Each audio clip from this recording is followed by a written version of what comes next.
to GOP pollster Chris Wilson, U.S. News and World Report contributor Ashley Pratt, and Olympic media managing editor Katie Freitas.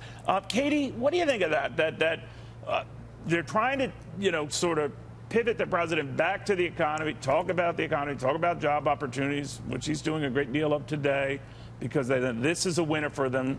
Everything that transpired in Helsinki, despite what the president says, is not. What are you hearing? Well, it's always hard to kind of get Trump to focus away from something negative that's happening to him and on to positive things that he can push. He always likes to stick on the negative. But at the same time, I mean, Republicans were right if they're going to push back on the unmitigated disaster that was his press conference with Vladimir Putin. They're right to do both things at the same time. You can criticize someone and also support them on other issues. This is not either you're a Democrat, so you like everything Democrats do, or you're a Republican, so you like everything Trump does. And I think they're right to try and get him back onto the economy, get him back onto the good numbers, look at the good things that are happening to America. But at the same time, you got to sit back and say, well, you weren't great last week. Chris, is this a crisis that shall pass, or does it stick? I mean, a lot of people say they want to see notes of that meeting, what transpired, what they agreed to, that it goes back and forth. And obviously Democrats won't drop it. But a lot of, Republicans are concerned about what actually transpired there. Where is all this going? There was just a national poll that came out of the field from Gallup in which they asked Americans what the top issue facing our country was. And Russia was 38th on the list. So I'd have to name 37 other issues before we'd even get to this in terms of what voters are concerned about or what people care about right now.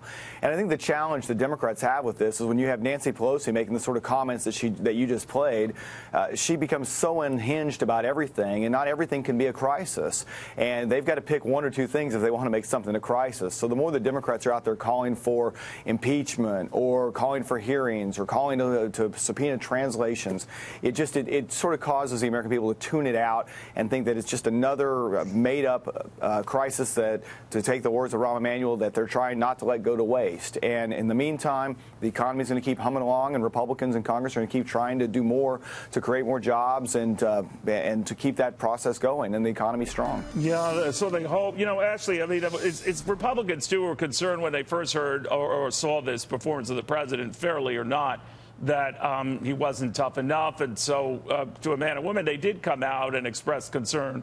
And I'm just wondering how that relationship now goes.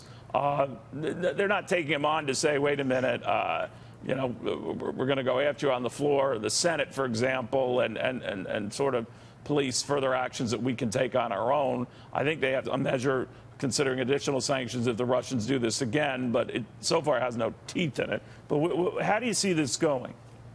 There's a couple ways I see this going, and each time we think that he can't dig himself out of a blunder or a hole that he falls into, he somehow does. But with that said, while he's been at odds with many in the Republican Party, many moderates in the Republican Party, or those that people would label as establishment, they have often gotten behind him when it comes to an economic agenda, wanting to propel that forward on behalf of the Republican Party.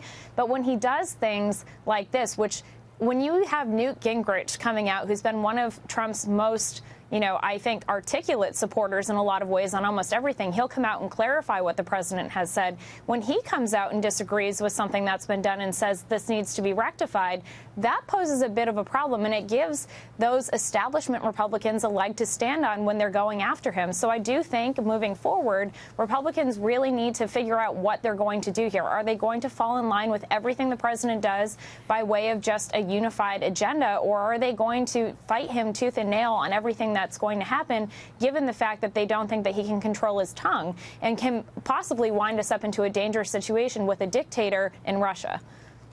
Chris, obviously, to your point, this sort of subsides, but some of them were not giving up on the idea of punishing Russia for actions it might be considering now in this election. And I'm wondering, when I was talking to Ohio Senator Rob Portman, who was leading this effort to get sanctions going and talking about the support he has of the overwhelming majority of Republicans, the next question was, all right, then what do you do if the president says he doesn't like this? He couldn't answer.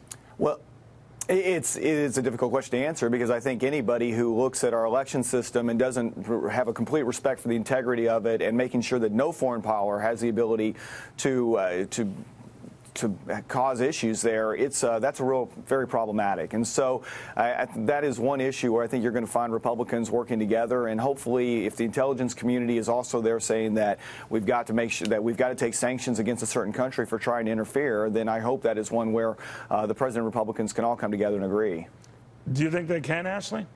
I don't, because I feel we have a president currently who, when he makes contradictory statements on his positions on Russia and says that, he probably will have the best relationship with Putin, I believe that was a direct quote from him today, that stands as a bit of an issue with many Republicans as well as Democrats, because aligning yourself, again, with a dictator in Russia doesn't seem to really align itself with U.S. ideals and the way that Americans typically have portrayed themselves as a home for freedom and against the communism and whatnot that we have seen portrayed in Russia. So I do think that this is going to be a larger issue moving forward, because while he thinks he's being tough on Putin, saying that the U.S. is foolish and siding with Russia over U.S. intelligence agencies, that sends a very wrong message to the American people and to those that he's trying to work with in Congress when it comes to either A, slapping more sanctions on them, or B, moving forward with a stricter policy against the elections. Do you think, though, that this frenetic activity, Katie, to go after the president on this and so much more does, and it's something Chris touched on at the outset here, make the other side look like it's a little too zealous, a little too, derangement syndrome-like? Well, I don't think so. Again, I said this before. It's really important to knock someone if they've done something wrong. You shouldn't point out things that have been done wrong just because someone else is going to do that same thing.